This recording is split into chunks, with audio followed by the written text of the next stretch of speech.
So, you just got your new Miele Triflex, and you of course want to immediately put it together and start using it. This is a little more complicated than I think many vacuums. At least it's more complicated than the Miele canister vacuum that I had.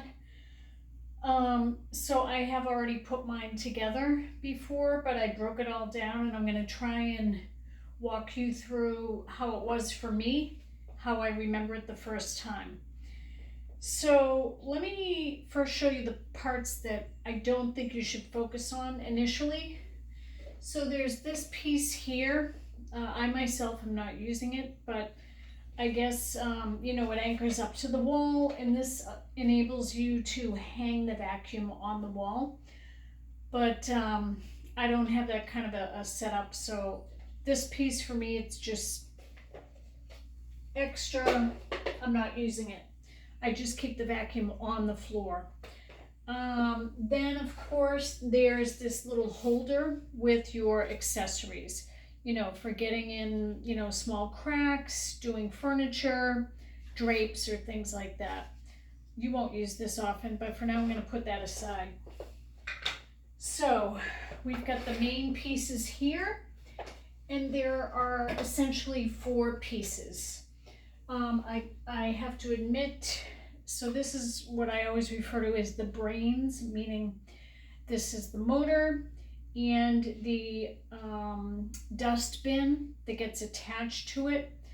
I can't remember when I first bought it and took it out of the box if these 2 pieces were separate.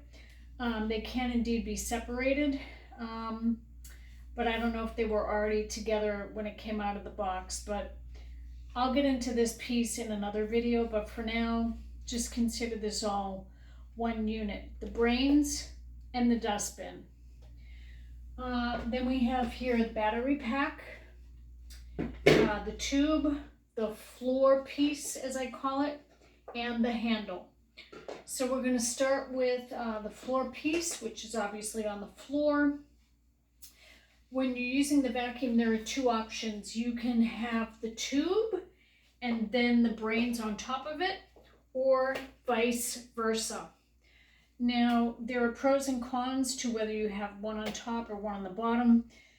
You can learn about that in one of my other videos, but for now, I'm going to put the brains, as I call it, the motor with the dustbin, at the lower portion. And you snap it into place.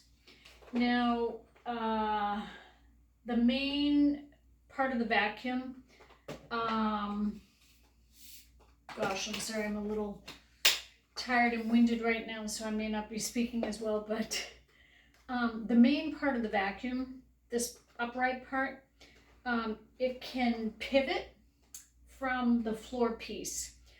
And so you just sort of pull back and you'll hear a click. Now listen. And this sort of releases the lock and enables you to move and vacuum. Now, I was a little scared at first. I was afraid I was breaking the vacuum, but I can assure you this is normal. So when you're not using the vacuum and you want to lock it and just put it away, you push forward again and listen. Okay, it's a little less of a sound, but you'll see it doesn't fall or anything. So this is lock position upright for storage. But again, when you want to use it, you put your foot down on the bottom to just sort of keep it in place, pull back, and you hear it unlock. But again, I'm going to put it upright for now. I'm going to put the handle on, and you want all the gray to be one uninterrupted line. That's how you know the pieces are being attached properly, and you snap it into place. You hear the lock. Now the last thing is the battery pack. I found putting everything together was very intuitive. The battery pack as well. It gets attached to the underside of the motor, or the brains. And let's see, how did I do this?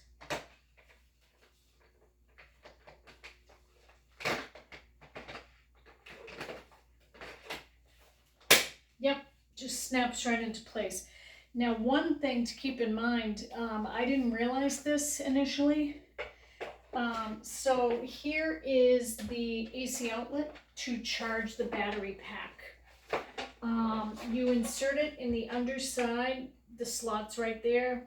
You just plug it in. And you need to first charge this, I think, for about 4 hours before you can use it. Now, I had thought that I could charge the battery pack on its own and have the rest of the vacuum elsewhere in my home, and then when the battery itself was charged, I could then attach it to the vacuum. Apparently that is not the case, and you do have to actually charge the battery while it's attached to the vacuum. So, you just keep it here, but for 4 hours. And while it's charging, take note of this. You will see there are 3 indicator lights.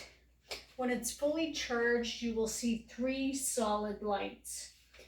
When it's getting lower, you'll see 2 lights and 1 flashing, and then eventually 1 light.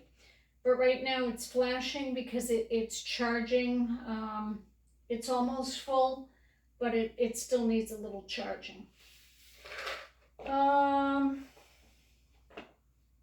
I think that might be it for this instructional video, but look out for my others that talk about other aspects of this vacuum.